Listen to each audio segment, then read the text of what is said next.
Bonjour, bonjour à tous, bienvenue dans le bureau des chemins de Compostelle pour cet épisode. Je suis François, je vous propose aujourd'hui de suivre le journal de la randonnée.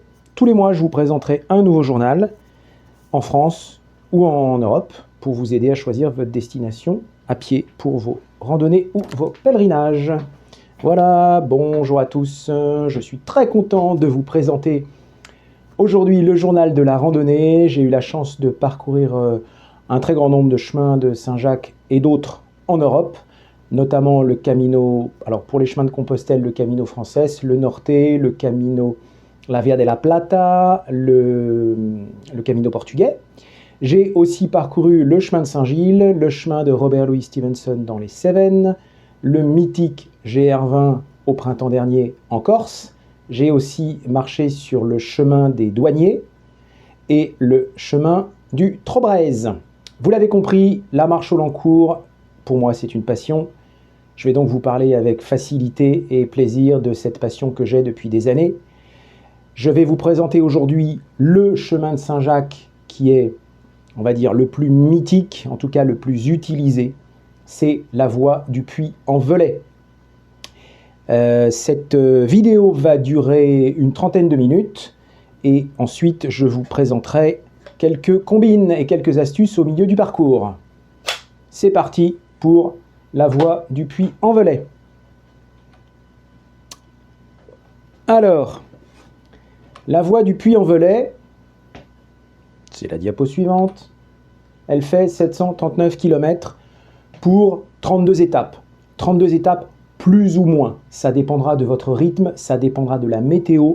Nous allons en reparler tout à l'heure au cours de cet explicatif.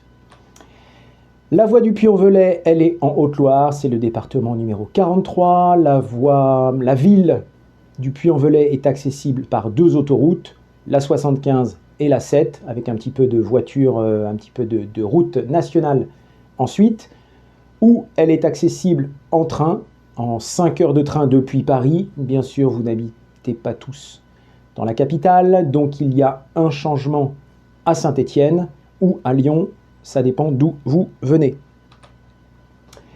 La voie du Puy-en-Velay, la voilà.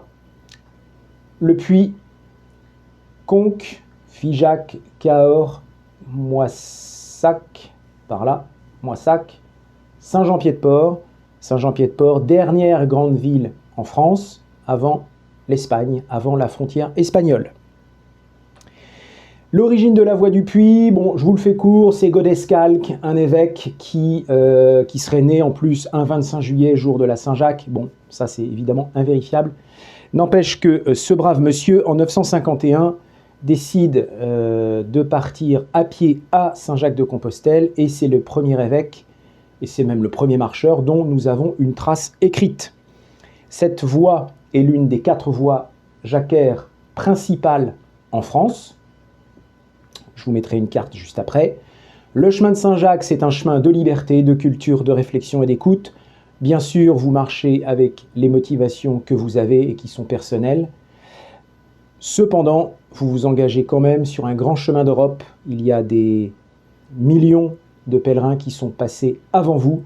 Et donc, vous vous engagez sur un chemin qui n'est pas neutre et qui est chargé d'histoire. Ce n'est pas une simple randonnée. C'est pas le Tour du Mont Blanc, j'ai rien contre le Mont Blanc, mais l'histoire n'est pas la même, vous l'avez compris. La carte, donc la voie d'Arles, la voie du Puy, la voie de Vézelay, la voie de Paris ou de Tours, qui se rassemble au col de Bintart en Espagne pour franchir le col de Bintart ou le col de Roncevaux. Tout le monde connaît Roncevaux parce qu'évidemment, la chanson de Roland, la bataille de Roland et son cousin qui se fait tailler, Roland qui se fait tailler en pièces et son cousin qui est devant et qui n'entend pas les cris d'Olifant lui demandant de l'aide.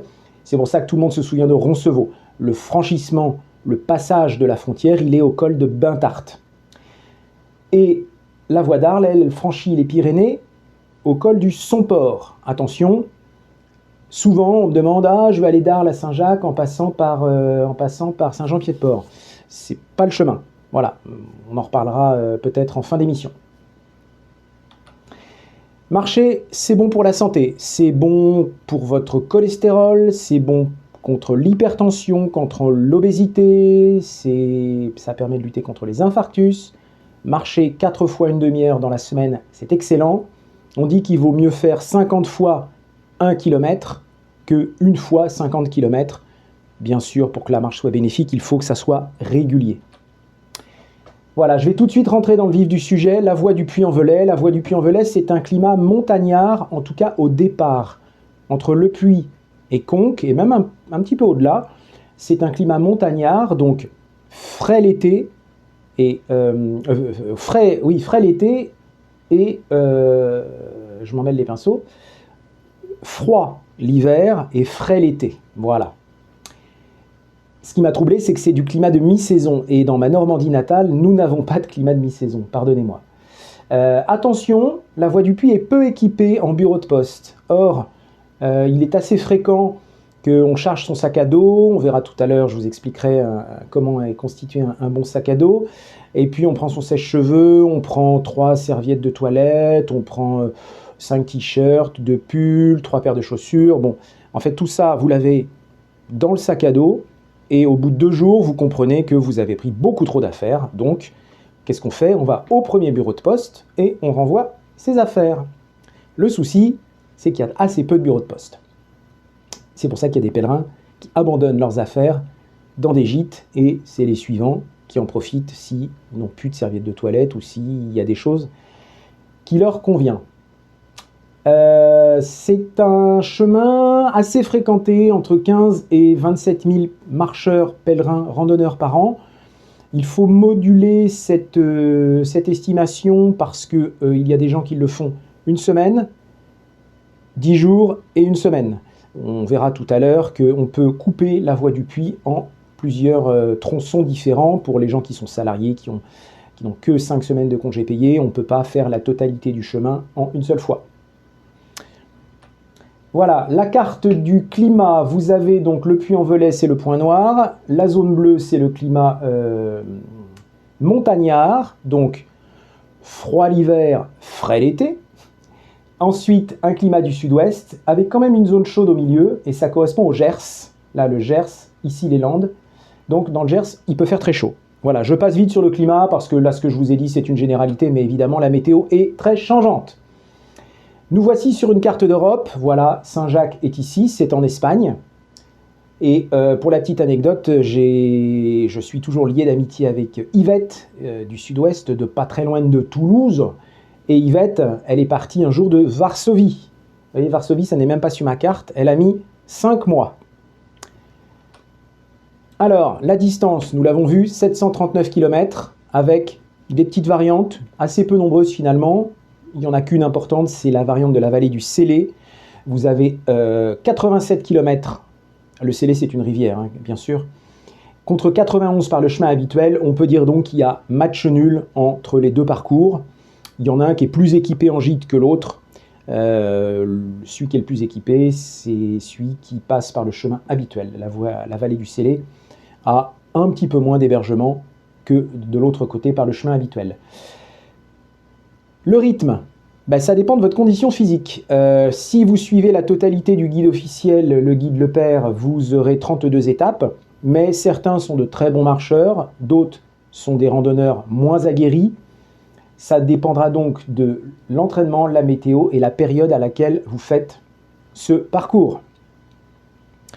Pour vous guider, il y a de très bons guides, les éditeurs font bien leur travail. Cependant, j'attire votre attention sur le fait que vous devez acheter un guide qui a un explicatif du sentier. Voilà, je vous ai mis une carte. C'est la carte de Nasbinals, donc dans l'Aubrac. Je vous montrerai tout à l'heure 2 photos de l'Aubrac sous la neige. Pourquoi avoir un explicatif du sentier? Aujourd'hui, qui sait lire une carte IGN? Qui sait ce que c'est qu'une échelle sur une carte IGN? Bon, qui sait ce que c'est que l'équidistance, la DMR, une courbe altimétrique? Aujourd'hui, vous donnez ça dans les mains d'un jeune, il ne sait même pas qu'il faut orienter cette carte vers le nord. Les jeunes sont perdus, on ne sait plus faire de topographie. Avant, il y avait le service militaire dans lequel on disait au chef de section que j'ai été, tu prends tes 40 gars, tu les amènes de l'autre côté du département, pas de problème, on était formés à la topographie. Aujourd'hui, avec nos GPS, nos véhicules qui nous conduisent sans qu'on ait besoin de leur demander chez votre grand-mère, chez votre poisson rouge ou au stade de foot, plus personne ne sait ce que c'est que de la topo. Or, un bon guide, c'est un guide qui a un explicatif. Parce que le balisage peut être arraché, peut être effacé, ou peut être embarqué par des tempêtes. Un arbre qui tombe, c'est un arbre qui est arraché, c'est un arbre qui sera tronçonné. Un phénomène cévenol, un phénomène de ravinement, les pierres sur lesquelles le balisage rouge et blanc, hein, c'est un petit signe comme ça le balisage, les pierres sont emportées par le courant et au carrefour de la piste, il est 21h, il fait nuit, vous ne savez pas s'il faut prendre à droite ou à gauche. Le guide en papier vous le dira. Voilà, vous êtes prévenus. Alors, et oui, évidemment, il faut savoir aller au plus court. De temps en temps, il y a des variantes qui sont de petites variantes, hein, de 600 mètres, 1 km, 2 km, qui vous permettent de gagner du temps, notamment quand l'orage arrive et que vous voyez que vous allez vous faire prendre par un orage. Il est important peut-être d'accélérer le pas et donc de raccourcir la distance. Alors, plein de grands départements et de beaux départements à traverser. Vous avez la Haute-Loire, l'Aveyron, la Lozère, le Lot, le Tarn-et-Garonne, les Landes et les Pyrénées-Atlantiques. Tous ces départements ont des richesses culinaires. Je vous invite à goûter à l'aligot de l'Aubrac et à manger du canard dans les Landes et de la tarte, du gâteau basque dans les Pyrénées-Atlantiques. Vous verrez, c'est un peu comme un tableau avec toutes ces couleurs. La France est le pays de la bonne table. Profitez-en. Alors, la question qui intéresse tout le monde, quels hébergements? Eh bien, vous avez des hébergements à tous les prix. Vous avez de la chambre d'hôte, un petit peu haut de gamme. Vous avez du gîte d'étape, collectif, donc un peu moins d'intimité. Vous avez toutes les formules à tous les prix. Beaucoup d'hébergeurs imposent la demi-pension, c'est-à-dire le dîner, la nuitée et le petit déjeuner. Bon, c'est pas complètement légal, parce que ça pourrait être assimilé à de la vente forcée. Pour l'instant, les hébergeurs sont tranquilles, il n'y a pas eu de jurisprudence, mais sachez qu'un hébergeur qui vous impose une demi-pension, il n'est pas complètement réglo. Certains gîtes proposent de couper la nuit, le dîner et le petit déjeuner. Vous pouvez prendre ou l'un tout seul, ou l'un et l'autre, ou les trois. Dans ce cas-là, bon, vous retombez sur de la demi-pension. Ce chemin de la voie du Puy est le plus équipé en logements. Nous avons 15 logements en moyenne par étape. C'est beaucoup. Ça veut dire un logement tous les 1 km 500. Ça veut dire que si vous êtes un jour très fatigué, épuisé, vous vous êtes tordu la cheville, vous voulez suivre un groupe d'amis, ou alors il y a un orage qui arrive à l'horizon, vous pouvez vous arrêter quasiment là où vous voulez. À condition évidemment de prévenir le gîte que vous auriez pu réserver un peu plus loin. On peut être poli, on peut annuler une réservation, mais il faut prévenir. Alors les prix. L'hôtel, c'est bien sûr, vous le savez, la prestation la plus coûteuse, mais aussi la plus confortable. C'est de l'hôtellerie, c'est du haut de gamme. Vous avez la chambre d'hôte privée où vous êtes seul ou en couple, ou avec un ami ou une amie dans une chambre privée. Et ensuite, le gîte d'étape en chambre partagée. Bon, on va pas se mentir, c'était des gîtes de séjour qui ont été transformés avec des lits superposés en gîte d'étape, et dans une chambre de 15 mètres carrés, on peut se retrouver à 5 ou 6. Bon, évidemment, les objectifs sont financiers du côté des hébergeurs, ils ont aussi des impôts et des charges à payer, et vous savez qu'en France, on en paye pas mal. Il est possible aussi de dormir en camping. Ce que j'appelle les institutionnels, c'est les campings qui sont officiels, avec un extrait de cabis, une inscription au registre du commerce et des sociétés, et une inscription à la préfecture ou à la sous-préfecture, puisqu'ils accueillent du public. Ils ont donc une obligation d'être enregistrés. Ces campings vous autorisent à dormir pour une somme réduite de 10 à 15 euros. Simplement attention, s'il fait froid dehors, il fera froid dans la tente. Donc je dirais que ce type d'hébergement en camping est à privilégier en mai, juin, juillet, août, mais pas avant. Il peut faire froid en avril, on le verra tout à l'heure dans l'Aubrac, et il peut faire froid au mois de septembre quand on franchit les Pyrénées. Le bon plan du radin, c'est de dormir là où on veut. Oui, je ne vous ai pas parlé dans la diapo précédente, pardon, je reviens en arrière. Les campings privés, ce sont des gîtes d'étape qui ont un jardin et qui vous autorisent à dresser votre tente et à bénéficier des sanitaires, des toilettes et éventuellement du repas partagé. Ça peut être le bon plan, vous voyez, ça va de 7 à 10 euros, c'est assez correct.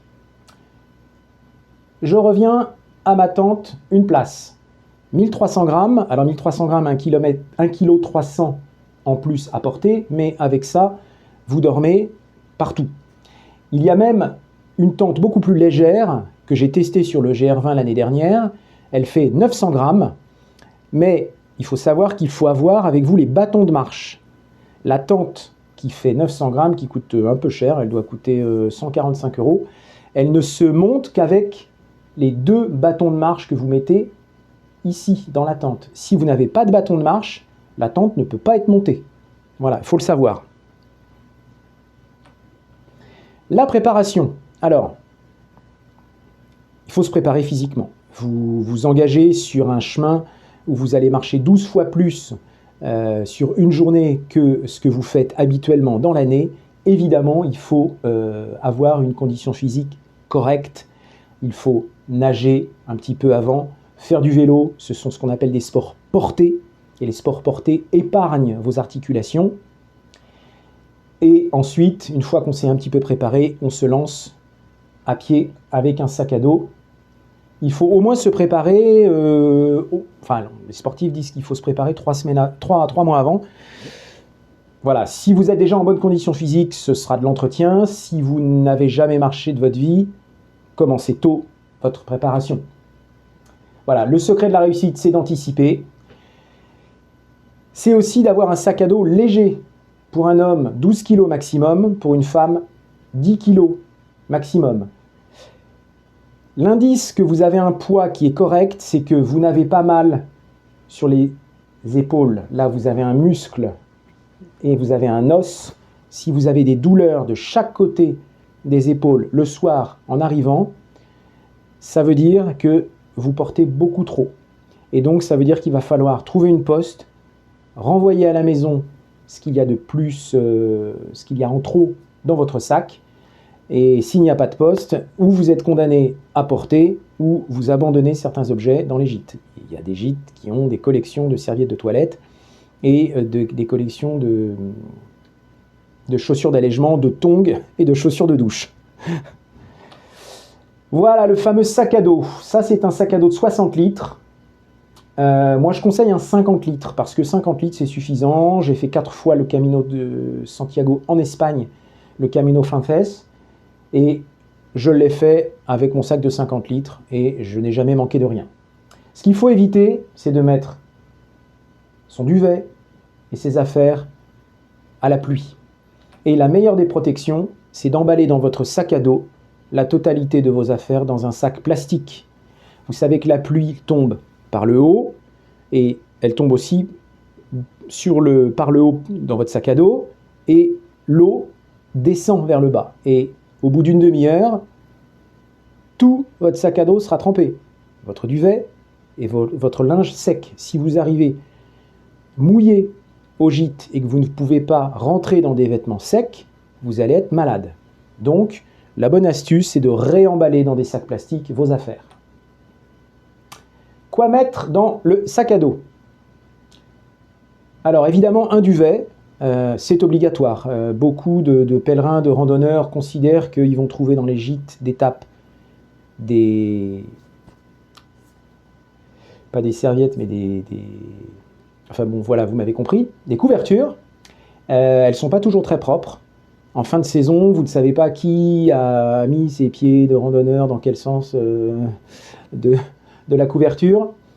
Donc, un duvet, c'est obligatoire. Un pullover, oui, même en été, il peut faire froid. Et puis, quelques médicaments de réserve, notamment du Compibe, on le verra dans les diapositives suivantes, et de l'Imodium, c'est un anti-mal de ventre, vous savez, quand on court aux toilettes. Ça peut arriver. Et surtout, prenez de très bonnes boules Kies. Vous allez assister à des concertos de Maurice Ravel, de Schubert, de Beethoven, de tous ces musiciens, ces auteurs-compositeurs qui ronflent tellement bien que ça en devient un concert. C'est très gênant hein, de dormir dans un gîte où tout le monde ronfle. Pour bien marcher, il faut bien manger. Des sucres lents la veille, riz, pâtes, pommes de terre, semoule, et des sucres rapides. Le sucre lent, il est assimilé lentement par votre organisme et il vous donnera le maximum d'énergie le lendemain, 6 à 8 heures après que vous ayez dîné. Le sucre rapide, confiture, chocolat, barre de céréales, croissant, vous donnera de l'énergie un quart d'heure après l'avoir mangé. C'est donc important de manger des sucres lents la veille, des sucres rapides le jour de l'effort. La sécurité. Alors, la sécurité, homme-femme, bon, bien sûr, il n'y a pas de risque zéro, vous le savez. Cependant, les villes du GR65 ou de la voie du Puy, les grandes villes sont peu nombreuses. Figeac, Cahors, Moissac. Les autres sont des villes de taille moyenne dans lesquelles, si vous ne partez pas à 5 heures du matin, vous ne serez jamais embêté. Je vous rappelle que la délinquance, à 5 heures du matin, elle dort et qu'il est préférable, pour ces villes un petit peu importantes, de quitter le gîte à plusieurs. Vous ne marchez pas seul et de toute façon, après, vous êtes dans la pleine forêt, vous êtes dans la pleine nature. À part être agressé par un lapin, il n'y a aucun risque. Voilà. Le seul risque, c'est le vol de vos papiers d'identité, argent, téléphone. Ça peut arriver, mais surtout dans les gîtes. Ça peut arriver, je ne vais pas vous faire peur, c'est très très rare. Bon, il y a une méthode qui est assez simple, j'en parlerai dans une diapositive suivante, c'est de mettre la nuit toutes vos affaires au fond de votre duvet. Téléphone, argent, papier d'identité, au fond du duvet, personne ne pourra venir vous les prendre. La deuxième astuce, c'est quand on retire un petit peu d'argent au distributeur, on garde à portée de main un billet de 10 € pour payer son petit café. On ne déballe pas, c'est 200 €, c'est 300 € retirés au guichet automatique. Tout le monde va voir que vous avez 300 € sur vous. Bon, on va aux toilettes, on range les 300 € dans le sac à dos, dans une poche au fond du sac et on garde un billet de 10 € à portée de main. Voilà, partir seul, à deux ou en groupe. Bon, le groupe, je ne vais pas m'étendre, le groupe c'est un voyage organisé, le groupe se protège, le groupe c'est un peu le défaut, il a un peu tendance à faire de l'entre-soi. Or, partir sur le chemin de Compostelle, c'est s'ouvrir aux autres, c'est voir un petit peu ce qu'il y a. Mon grand-père disait toujours, va voir ce qu'il y a derrière la haie du jardin, va voir ce qu'il y a chez le voisin. Il a raison, il avait raison, voilà, le groupe, ça se passe toujours bien. Là où j'attire votre attention, c'est ceux qui veulent partir à deux mais qui ne connaissent pas la personne avec laquelle ils vont partir. Je m'occupe du bulletin Camino, j'en parlerai à la fin de cette présentation, et nous avons des demandes régulièrement pour publier des annonces de pèlerins ou de pèlerines qui cherchent une pèlerine ou un pèlerin. Bon, on ne part pas avec des gens qu'on ne connaît pas par cœur. Hein. On va droit à la dispute. Si vous cherchez quelqu'un, partez seul, vous vous créerez des affinités, des amitiés. Il y a des gens avec qui ça va matcher, il y en a avec qui ça va pas bien fonctionner. Vous marcherez avec ceux que vous appréciez et il n'y a rien qui vous tiendra. Il n'y a rien qui vous obligera à faire la totalité du chemin avec cette personne. Vous pouvez ralentir, vous pouvez accélérer. Quand on n'est pas lié par une volonté commune, après tout, chacun fait ce qu'il veut, chacun marche au rythme qu'il souhaite. Dans la sécurité, j'ai classé aussi les pathologies de type les ampoules. Bon, ça, portez vos chaussures bien avant de partir, surtout si elles sont neuves, faites-les, utilisez-les tous les jours. elles vont se faire à votre pied et le cuir ou la chaussure va bouger, va s'adapter à votre pied. Contre les ampoules, il y a du Compeed, j'en parlerai juste après. C'est pas très grave une ampoule, ça se guérit très bien et ça n'empêche pas de marcher. Ce qui est un petit peu plus problématique, c'est les deux pathologies suivantes. Les tendinites, c'est une douleur en bas du tibia et ça peut être douloureux. Vous savez, quand on marche, on pose le pied sur le sol et on est après en extension. Et à ce moment-là, si vous avez une douleur dans le bas du tibia et que ça tire, il y a de fortes chances que ça soit une tendinite. Et la tendinite, c'est de 4 à 10 jours de repos. Ça peut être important. Souvent, la tendinite, c'est le symbole, c'est le symbole du retour à la maison. Donc, Saint-Jacques-de-Compostelle, la Voie du Puy, c'est un très beau voyage, mais on peut aussi rentrer plus vite que prévu à la maison. La gastro-entérite, bon, on se lave les mains avant de cuisiner, on se lave les mains en sortant des toilettes, évidemment. Il peut y avoir des gastro beaucoup plus importantes et beaucoup plus dangereuses, c'est l'Escherichia coli, c'est si vous buvez de l'eau non potable qui a été souillée par un animal ou des matières fécales. Bon, c'est assez rare, hein, mais si vous êtes diagnostiqué avec ça, c'est hospitalisation immédiate. Notre ami Compeed, qui est le pansement préféré des gens qui ont des ampoules, le Compeed, il se chauffe dans la main. Une trentaine de secondes. Après, vous l'appliquez sur la plaie et vous le chauffez encore. Et le Compeed s'en va au bout d'une semaine tout seul dans la chaussette. Vous verrez un jour en enlevant votre chaussette, le Compeed sera collé et partira avec. Le Compeed ne s'enlève pas. Si vous enlevez la petite peau qui se reconstitue à l'endroit de l'ampoule, vous allez arracher le Compeed, vous allez arracher la peau et pour le coup, le Compeed n'aura servi à rien. Voilà. Alors, un phénomène qui est en régression, je ne vais pas vous faire peur, depuis 2019, il y a nettement moins de punaises de lit. Et d'ailleurs, il n'y a pas que sur le chemin de Compostelle qu'il y a des punaises de lit, puisque maintenant, même les hôtels parisiens ont eu des soucis avec ce nuisible. La punaise de lit, elle mesure entre 4 et 7 mm. Elle est donc visible à l'œil nu.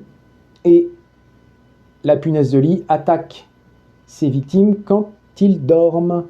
Et donc, comme je vous l'ai dit, vous avez un duvet. La punaise de lit, elle ne peut pas rentrer dans le duvet. Donc, elle va vous piquer souvent aux avant-bras. Ça fait des petites taches rouges. Et la tache, elle apparaît en général 24 heures après la piqûre.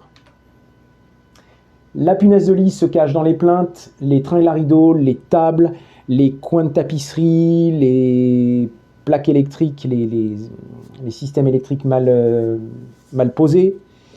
Elle se cache dans le bois, dans le plâtre, dans les lits, dans la literie. Et voilà une photo d'un matelas souillé par les déjections de la punaise de lit. Si vous trouvez ça dans le gîte d'étape dans lequel vous dormez, bien sûr, vous allez prévenir le propriétaire qui sera contraint de fermer son établissement puisque les services sanitaires lui imposeront une fermeture administrative. C'est une catastrophe pour un hébergeur, la punaise de lit. Les traitements coûtent cher et puis tout de suite la réputation se fait très vite. Alors, l'astuce du randonneur, voilà, je voulais vous montrer ça. C'est ma gourde. Ma gourde, elle pèse 19 grammes. Voilà, vous voyez, il y a marqué 19. Donc, c'est pas la peine d'acheter des bouteilles en métal, des camel bags, vous savez, qu'on met dans le sac à dos avec un petit tuyau, on peut boire sans avoir à défaire son sac. Moi, j'ai une gourde, 19 grammes. J'en ai deux même pour équilibrer mon sac. J'ai 1,5 litre d'eau, c'est suffisant. De l'eau, on en trouve partout. Il faut savoir que quand on prépare son sac, on pèse tout. J'ai une autre chose à vous montrer. Ça, c'est du dentifrice. Vous voyez? Eh bien, j'ai du dentifrice pour 10 jours. Mais je n'ai pas amené le gros tube de 350 grammes, le familial, vous savez, le gros là qu'on trouve en hypermarché. Un petit tube de dentifrice, ça suffit. Et celui-là, je l'ai pesé, il pèse 31 grammes. Voilà, l'astuce du randonneur. L'eau potable, bon, je ne vais pas y revenir, on la trouve partout, dans les cimetières, dans les bars, les fontaines, les toilettes, chez des particuliers si vous êtes en manque d'eau, ou même chez les gendarmes. Bon, les gendarmes sont là pour vous aider et pas que pour enregistrer des plaintes. Voilà, le départ. Alors le départ ne se fait pas à 5 heures du matin. Le départ se fait à l'heure convenue, plus ou moins avec votre hébergeur. Mais il faut partir tôt. En partant tôt, vous éviterez les grosses chaleurs de l'après-midi. Le pèlerin arrive, en général, avant 15 heures. C'est important.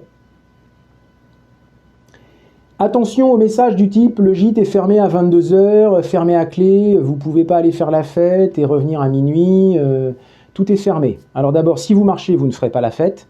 Je pense qu'à 9h30, vous serez couché. Mais en plus, aucun gîte recevant du public ne peut être fermé. C'est évidemment interdit. Imaginez s'il y a un incendie, tout le monde brûle. C'est absolument une catastrophe. Les gîtes d'étape ont la porte ouverte la nuit. Alors souvent, c'est des portes qui ne s'ouvrent que de l'intérieur, mais on doit toujours pouvoir quitter un gîte d'étape. Alors, la période. La période entre le 15 avril et le 15 octobre, en général, mais certains partent plus tôt, fin février, début mars, et le piège sur la voie du Puy-en-Velay, c'est que vous pouvez avoir de la neige. Nous sommes dans l'Aubrac. Cette photo est en avril 2019. Il y a 60 cm de neige. Donc, ne partez pas trop tôt, regardez la météo. Voilà, ça c'est le pont du Gournier, au nord de Nasbinals. C'est pareil, il y a énormément de neige. Attention, sachez que c'est pas un climat méditerranéen. L'Aubrac, c'est la montagne. Ah, nos deux amis. La pluie et le soleil. Alors moi, très honnêtement, je préfère le soleil. Je vous expliquerai pourquoi après. Pour la pluie, vous avez des ponchos. Alors maintenant, il y a du très bon matériel. Vous voyez, il y a des ponchos qui ont été créés avec la possibilité de mettre son sac à dos derrière. Moi, je préfère vraiment le parapluie. Il est orientable. Si la pluie vient de face, je le mets de face. Si la pluie vient de derrière, je le mets dans mon dos. De toute façon, quand il pleut, vous serez malgré tout mouillé. Ce qu'il ne faut pas, c'est que le tronc soit mouillé. Si votre corps est mouillé là, il ne faut plus s'arrêter, il faut arriver jusqu'à l'étape en une seule fois, sans pause. Tant que vous marchez, votre corps est chaud. Si vous vous arrêtez plus de 5 minutes, vous attrapez froid. C'est un peu le problème. Je vous ai dit tout à l'heure, on met ses affaires dans un sac plastique. On peut aussi sécuriser le tout avec un sursac anti-pluie. Bon, il y en a qui sont intégrés au sac à dos. Il y en a qui sont ajustables en plus, qui sont indépendants du sac à dos. Voilà, alors le soleil. Bon, pourquoi moi je préfère le soleil? Le soleil, on peut s'adapter au soleil, on peut partir très tôt, on peut s'arrêter entre 13h et 17h. C'est beaucoup plus facile de marcher sous un gros soleil. Crème solaire, évidemment, chapeau, avec la possibilité d'avoir derrière la tête un petit bout de tissu qui vous protège. Évidemment, on boit souvent et on décale ses horaires. Le rituel du soir, la douche, la lessive et la sieste. Bon, la douche, tout le monde sait ce que c'est, je ne vais pas vous expliquer comment prendre une douche. La lessive, soyez astucieux, faites votre lessive à l'arrivée, à 14h, à 15h. N'attendez pas 21h pour faire votre lessive. Votre lessive à 21h, elle ne sera pas sèche le lendemain. La sieste, évitez les siestes de plus d'1h30. On dort 1h30, maximum 2 heures. Mais si vous faites des siestes toute l'après-midi, vous ne dormirez plus la nuit suivante. Voilà les beaux monuments à visiter. Alors, je vous en ai sélectionné, mais il y a des beaux monuments partout sur la voie du Puy. Prenez le temps, comme vous arrivez tôt, 14h, 14h30, 15h, on prend sa douche, on lave son linge, et ensuite on va visiter. Conques, Figeac. Là, nous sommes au pont Valentré de Cahors. Vous chercherez le petit diable là-haut sur l'une des tours. Là, nous sommes à Moissac. C'est le cloître de Moissac qui se visite. Là, nous sommes à Auvillard. Nous visiterons la halle au grain d'Auvillars. Villars, c'est un village très familial, on fait le tour en un quart d'heure. On a l'impression qu'on est coupé du monde. Et en fait, ce village ne vit que grâce au passage des pèlerins de Saint-Jacques et au commerce qui est lié à la Garonne, puisque je crois que la Garonne passe pas très loin de ce petit village. Nous voici à Navarinx, ville fortifiée par Vauban. Et pour conclure, Saint-Jean-Pied-de-Port, 19 km avant la frontière espagnole.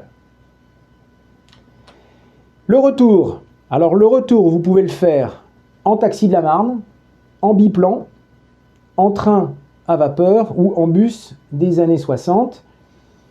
Certains le font même à pied.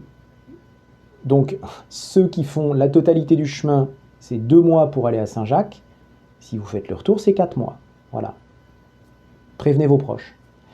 Voilà, bon, plus sérieusement, le retour en voiture, si un ami vient vous chercher. Le retour en avion, il faut réserver votre billet longtemps à l'avance, évidemment pour avoir les meilleurs prix. Le train, c'est pareil. Si vous vous arrêtez à Saint-Jean-Pied-de-Port, vous prenez la navette qui va à Bayonne et la navette vous dépose à la gare TGV. Ensuite, train pour Paris, Bordeaux, Nantes, Toulouse ou Lyon. Le retour en bus, il y a des Flixbus et les bus mis en place dans les années 2018-2019.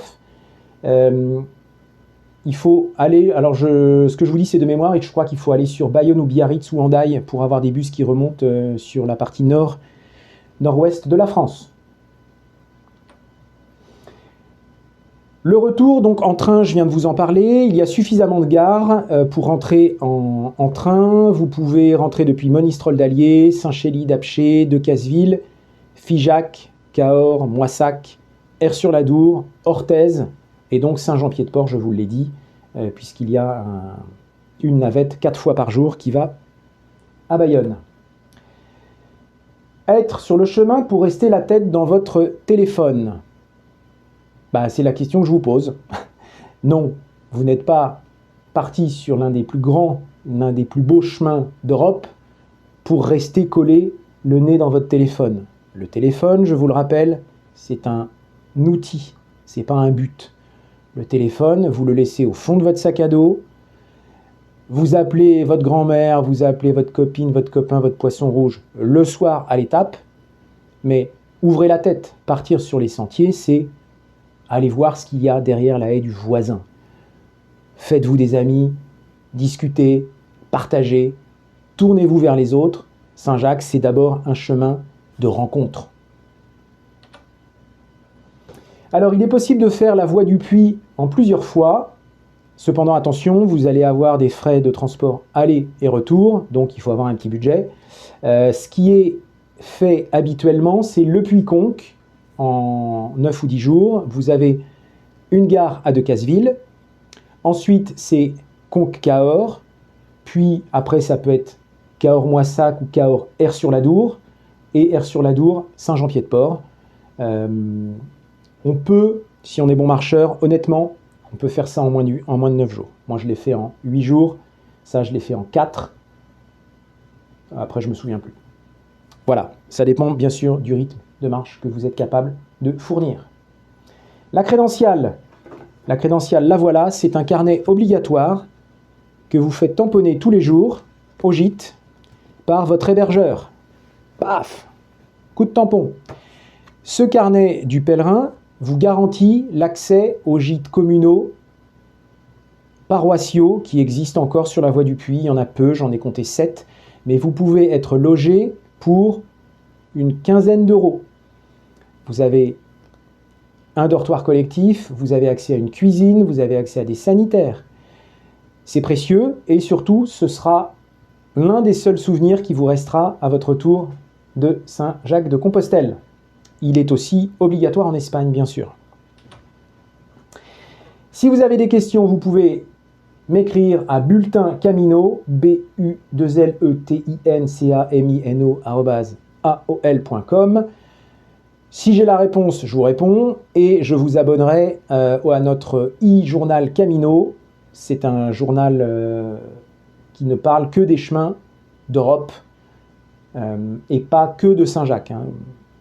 Tous les chemins dont je vous ai parlé tout à l'heure, le Trobrez, les Châteaux Cathars, le Stevenson, le chemin des douaniers, voilà, c'est un bulletin qui est libre, qui est gratuit et qui vous est envoyé tous les mois sur votre boîte mail. Si vous êtes hébergeur sur la Voie du Puy, si vous désirez figurer dans le guide officiel de la Voie du Puy, et si vous voulez être sponsor du journal de la randonnée, je vous laisse nous contacter à leperedition@aol.com. Nous répondons assez vite aux mails. Voilà. Ce journal de la randonnée est terminé. Je suis très heureux de vous l'avoir présenté. C'était mon premier journal de la randonnée. Je vous donne rendez-vous dans un mois pour la voie d'Arles, la voie qui part d'Arles et qui franchit le col du Somport. Je vous en ai parlé tout à l'heure pour ceux qui suivent. Je vous laisse liker sur le bas de l'écran et nous envoyer vos commentaires et abonnez-vous pour recevoir le prochain journal de la randonnée. Merci à tous, à bientôt.